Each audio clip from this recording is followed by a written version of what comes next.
The story begins with a man named Ray returning home from his grandparents' house after celebrating Thanksgiving with his wife Ju and their 6-year-old daughter Petty. For quite some time, things hadn't been going well between Ray and Ju. Their marriage had turned sour. They fought over every little thing. That day too, Ju was upset over how Ray behaved at her parents' place. Tearfully, she said their relationship would never be the same again. Ray tried to comfort her, saying it was just a rough phase and everything would soon get better. Sitting in the back seat, little Petey suddenly said she needed to use the bathroom. Ray pulled into a nearby gas station. After using the restroom, Petty came back saying she couldn't find her makeup kit. Ju went back to check inside the bathroom, while Ray started searching the car. Just then, Petey's attention was drawn to a balloon that had drifted to a construction site nearby. As she looked at it, a dog appeared. Not a friendly-looking one. The animal began approaching her slowly. Frightened, Petey started backing away, edging toward the construction pit behind her. Panicking, she called out for her father. Ray turned and saw his daughter standing before a growling dog, with an open pit right behind her. He tried to scare the dog off, but it wouldn't move. To calm Petty, he told her to stay still. Then he grabbed a piece of brick and threw it. The dog ran off, but the sudden movement frightened Petty, and she slipped into the pit. Ray lunged forward to grab her, and fell in too. When Ray regained consciousness, his head was bleeding, and Petty lay motionless beside him. He panicked. Everything felt unreal. Just then, Ju rushed over, trying to wake him up. Petty whimpered that her arm hurt terribly. It seemed fractured.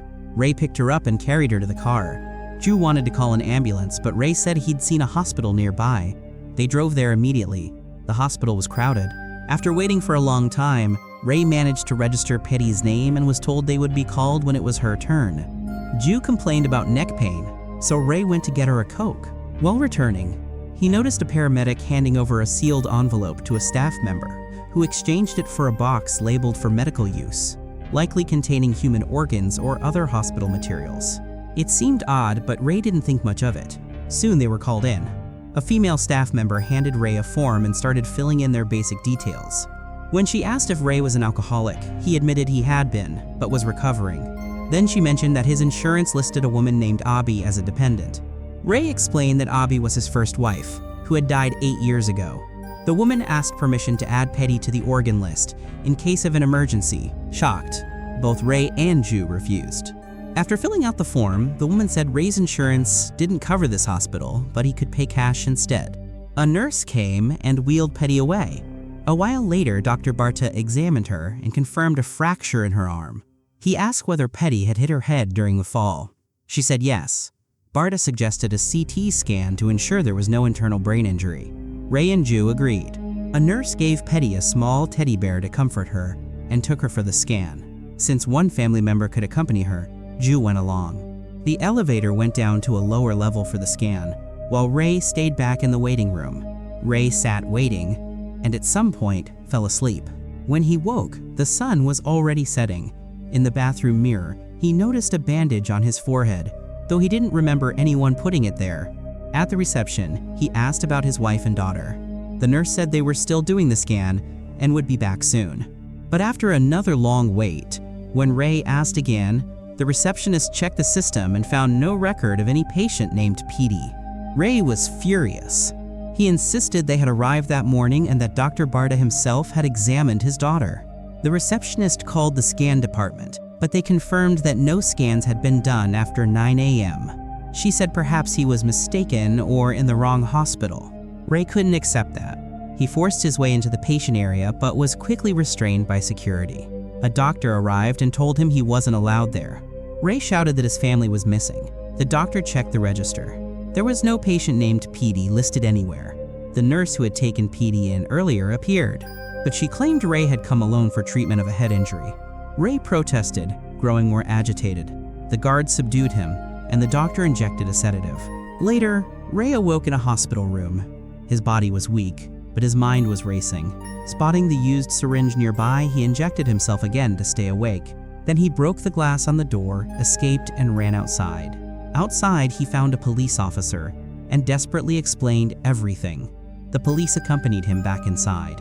Dr. Luke calmly stated that Ray had checked in alone for treatment of a head injury. Ray demanded to see Dr. Barta, the one who had treated his daughter.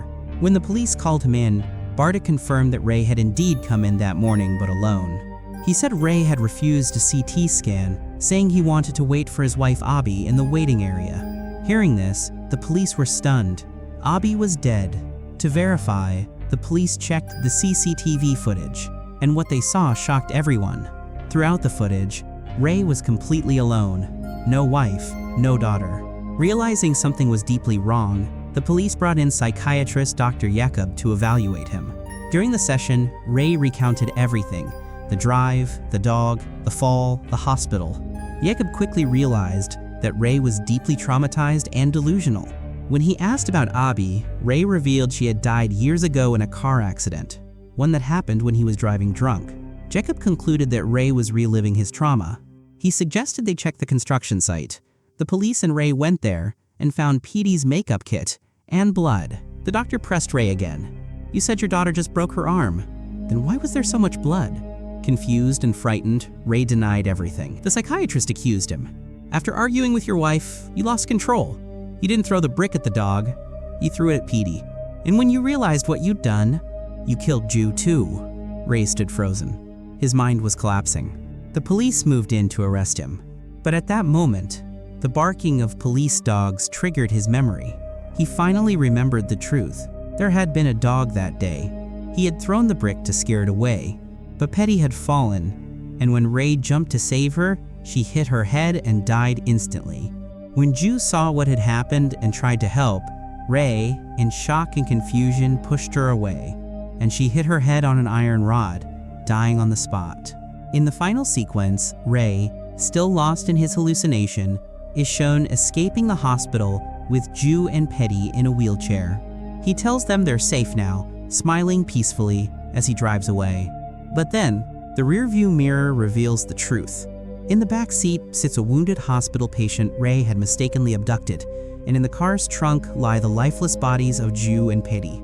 In the end, Ray had built a comforting illusion, a false reality where his wife and daughter still lived, while in truth, he was a broken man, trapped in his own guilt and madness.